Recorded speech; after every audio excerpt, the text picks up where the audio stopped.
अब next question है, if the coefficient of second, third and fourth terms in the expansion of 1 + x की power n are in A P, then the value of n की value हमें बतानी है।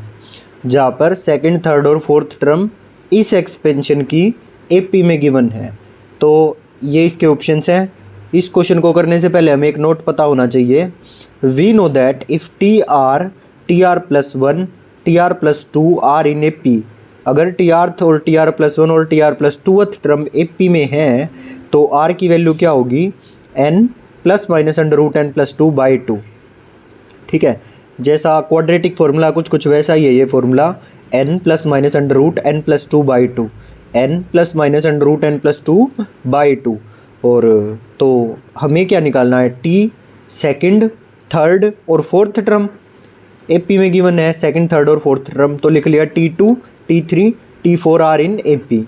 Then R की value क्या होगी, formula हमारे पास है n ±√n+2/2।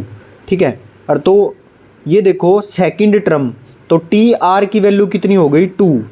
ठीक, उसके बाद r+1 3 है, 2 + 1 और 2 + 1 और r+2 क्या हो जाएगा, 4, 2 + 2 4।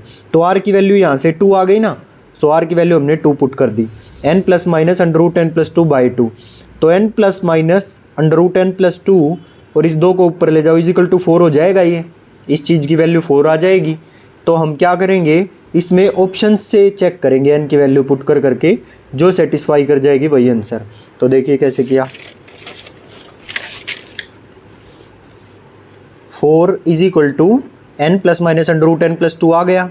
तो हमने क्या किया, पहले 3 पुट करके देखा, 3 + -√5, तो 4 के इक्वल तो ये आएगा ही नहीं, चाहे प्लस लो चाहे माइनस लो। फिर उसके बाद देखा 5 पुट करके, 5 + -√7 हो जाएगा, तो ये भी प्राइम है, इरेशनल है, तो ये भी 4 के बराबर कभी नहीं आ सकता। उसके बाद जब 7 लेके देखा तो 7 + 2 9 होता है ना, तो अंडर रूट लेंगे तो 3 आ जाएगा। तो 7 + -3, 7 + 3 10 और 7 - 3 4, तो यहाँ से 4 सेटिस्फाई हो रहा है। सो 7 इज़ द करेक्ट आंसर। अब आगे देखिए, नेक्स्ट क्वेश्चन है हमारा, find the coefficient of x की पावर 5 इन द एक्सपेंशन ऑफ 1 + x की पावर 21 + 1 + x की power 22 plus and so on + 1 + x की पावर 30। तो हमें कोफिशिएंट निकालना है x की पावर 5 का इस एक्सपेंशन में से, x की पावर 5 का कोफिशिएंट निकालना है। तो देखिए TR+1, सबसे पहले मैंने क्या किया, TR+1 यानी कि जनरल टर्म लिख ली इसकी, सिर्फ इतने पार्ट की, 1 + x की पावर 21 की। सो TR+1 जब हम लिखेंगे तो n कितना है यहाँ पर, 21 CR डॉट 1 की पावर 21 - r, वो तो 1 ही रहेगा, x की पावर r। ठीक है, इसे x की पावर r हो जाएगी, जो नीचे होता है वो इसकी पावर में जाता है। सो फिर आगे क्या किया, अब हमें कोफिशिएंट चाहिए x की पावर 5 का, तो x की पावर 5 के लिए r की वैल्यू 5 लेनी पड़ेगी। तो यहाँ से हमने क्या निकाल लिया, T5 + 1 निकाल लिया, that is 21 C5 dot 1 dot x की पावर 5। तो कोफिशिएंट कितना आ गया, 21 C5। और जब मैं ये वाली चीज़ लूँगा तो इसमें x की पावर 5 का कोफिशिएंट आ जाएगा 22 C5। जब मैं अगली वाली लूँगा तो 23 C5 आ जाएगा x की पावर 5 का कोफिशिएंट। ऐसे ही करते करते लास्ट वाली में, इस वाली में x की पावर 5 का कोफिशिएंट कितना आ जाएगा, 30 C5। तो क्या किया, तो x की पावर 5 सब में से कॉमन ले लेंगे, तो कुल मिला के x की पावर 5 का कोफिशिएंट कितना बन के आएगा, 21 C5 + 22 C5 + 23 C5 and so on up to 30 C5। यहाँ तक कोई डाउट नहीं है। अब आगे देखो, अब मेरे पास जो फॉर्मूला है वो 5C5 से शुरू होना चाहिए था, है ना, 5C5 6C5 and so on up to 20C5। ये चीज़ मिसिंग है, तो हमने क्या किया, इसको जोड़ दिया अलग से। ठीक, उसके आगे फिर 21C5 जो था वो अपना एज इट इज़ यहाँ पे लिख दिया, 21C5 22C5 23C5 30C5 तक, ये एज इट इज़। अब आगे ये चीज़ मिसिंग थी ना, क्योंकि इसके बिना तो फॉर्मूला बनेगा ही नहीं 5C5 से शुरू होके। ठीक है, तो जो हमने जोड़ा है 5C5 6C5 20C5, इसकी वैल्यू क्या होगी, इसमें एक जोड़ देते हैं 21 और इसमें नीचे वाले में भी एक जोड़ देते हैं 21C6 वैल्यू आ जाएगी इस वाले एक्सप्रेशन की, इतने एक्सप्रेशन की जो हमने जोड़ा है। तो ये 21C6 इसका जोड़ आया है। तो ये अगर चीज़ मैंने जोड़ी है इस वाली चीज़ में, तो इसको घटाना भी तो पड़ेगा ना 21C6 को, तो इसको घटा भी दिया। ठीक है, तो अब इसकी ओवरऑल वैल्यू क्या निकल के आई, 5C5 से शुरू 30C5 पे ख़त्म। तो इसमें भी एक जोड़ दो और इसमें भी एक जोड़ दो, तो इसका जोड़ क्या निकल के आया 31C6 और माइनस में 21C6। This is the answer. समझ आ गया। अब अगला क्वेश्चन देखो, बहुत इंपॉर्टेंट है। Summation R goes from 0 to 1 n+1 cn की n+1 n+r cn की वैल्यू निकालनी है। तो पहले क्या पुट करेंगे, आर की वैल्यू 0 पुट करेंगे इसमें, और फिर आर की वैल्यू 1 पुट करेंगे, दोनों को जोड़ देंगे, वो आंसर आएगा। तो देखिए कैसे किया।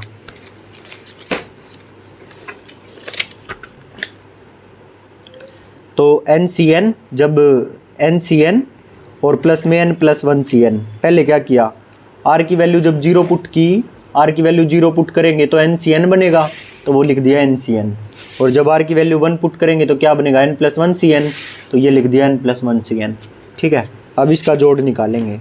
तो NCN प्लस n+1 CN, तो क्या करते हैं, NCN से शुरू और प्लस में n+1 CN पे ख़त्म। तो इसमें एक जुड़ेगा और इसमें भी एक जुड़ेगा, तो n+2 CN+1 आ जाएगा।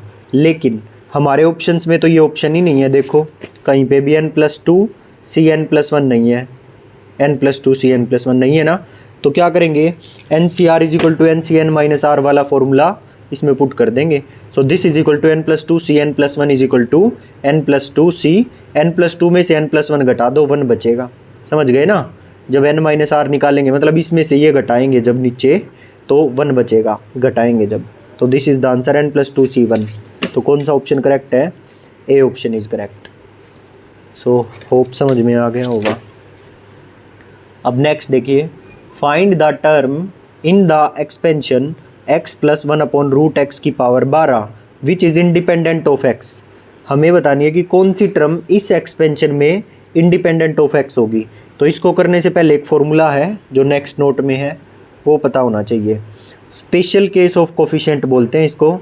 इन एक्सपेंशन दिस क्या है, ये ax की पावर अल्फ़ा प्लस 1/bx की पावर बीटा, इस तरह का एक्सपेंशन होगा। इसकी पावर n है, ax की पावर अल्फ़ा प्लस 1/bx की पावर बीटा, और इसकी पावर n है, for the coefficient of x की पावर m। अगर मेरे को इस एक्सपेंशन में x की पावर m का कोफिशिएंट निकालना है इस एक्सपेंशन में, तो उसके लिए जो r की वैल्यू निकालनी पड़ेगी वो क्या होगी, देखो क्या होगी, n को मल्टीप्लाई करो अल्फ़ा के साथ, n अल्फ़ा, और जो पावर m है x की पावर m जिसका कोफिशिएंट निकालना है, उसकी पावर m को इसमें से n अल्फ़ा में से घटा दो। ठीक है, और नीचे क्या जुड़ेगा, alpha plus beta, n × alpha, फिर जो पावर का कोफिशिएंट निकालना वो पावर घटाओ -m, और अपोन में अल्फ़ा प्लस बीटा, ये होगी r की वैल्यू। और जब बोले for the term independent of x, तो उसके लिए m 0 लेना है, तो m 0 लेंगे तो यहाँ पे 0 पुट कर दो, n alpha - 0 upon alpha plus beta, same r की वैल्यू आ जाएगी n alpha upon alpha plus beta. अगर इंडिपेंडेंट ऑफ x बोले तो क्लियर, तो ये फॉर्मूला यूज़ होगा। अब यहाँ आ जाओ, find the term in the expansion x + 1/√x की power 12 which is independent of x। Independent of x है तो x की पावर m क्या लेनी है, इंडिपेंडेंट ऑफ x में 0 लेनी है m की वैल्यू। तो r का फॉर्मूला क्या बन जाएगा, n अल्फ़ा मतलब जो पावर है n अल्फ़ा यानी कि 12, और इसकी पावर 1 है ना, ये अल्फ़ा होता था और इसकी पावर हाफ है, ये बीटा होता था।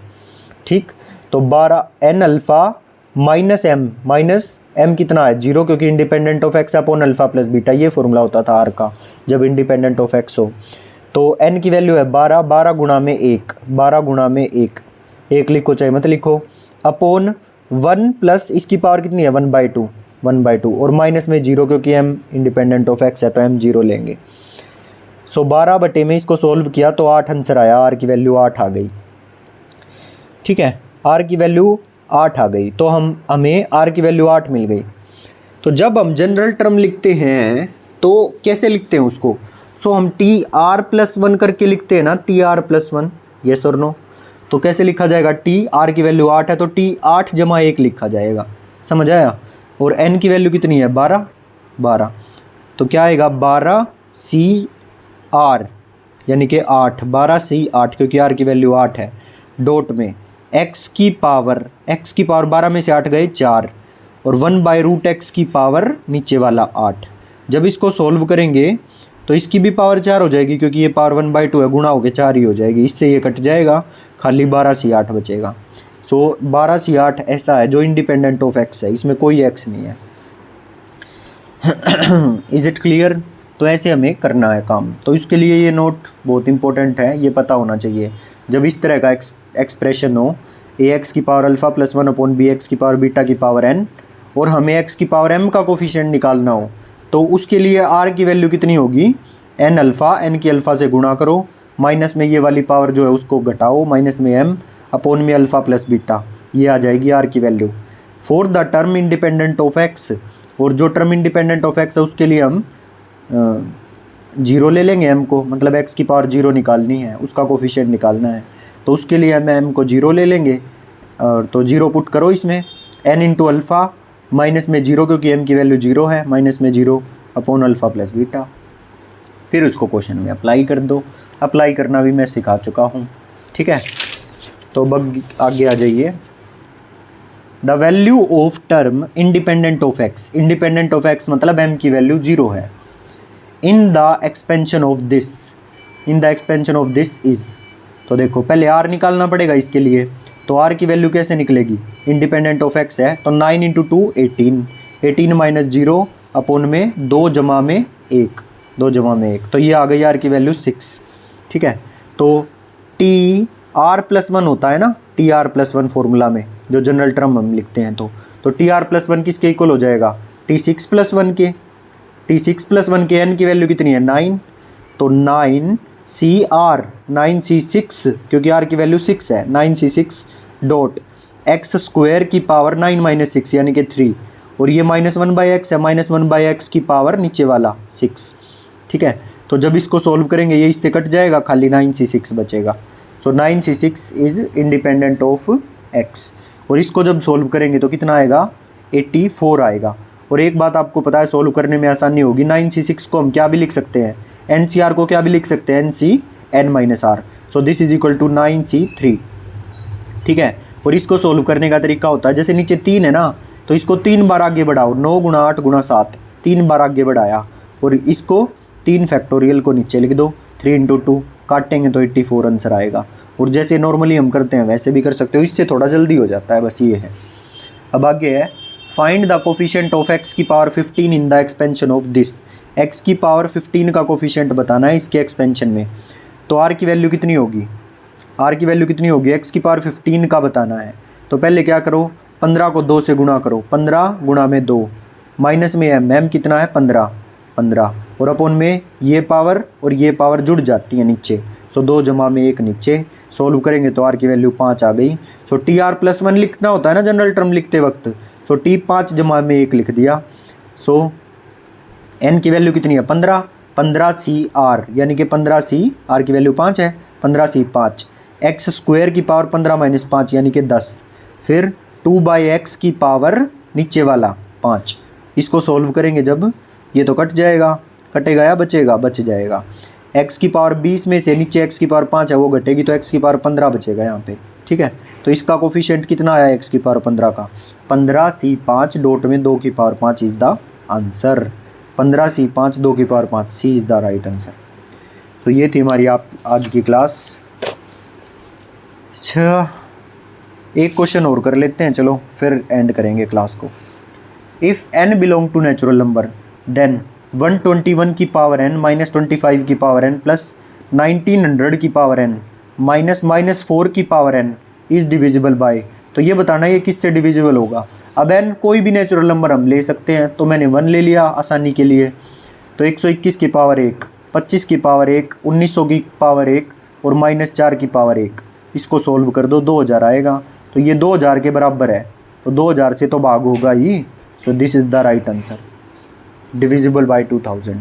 अब कल वाली क्लास में हम मिडल टर्म्स निकालना सीखेंगे, ठीक है। तो ये एक क्लास बच रही है बस, उसके बाद ये कंप्लीट हो जाएगी, फिर हमारा नेगेटिव बाइनोमियल शुरू हो जाएगा, ठीक है। 2 क्लास का ये है, शायद 1 या 2 क्लास में ये कंप्लीट हो जाएगा। फिर हम आगे प्रोसीड करेंगे सीक्वेंस एंड सीरीज़ पे। सो साथ साथ करते रहिए, समझते रहिए, सीखते रहिए। मिलते हैं नेक्स्ट क्लास में। चैनल को सब्सक्राइब नहीं किया है तो सब्सक्राइब कर दीजिए, प्यारा सा कमेंट छोड़ दीजिए। Thank you.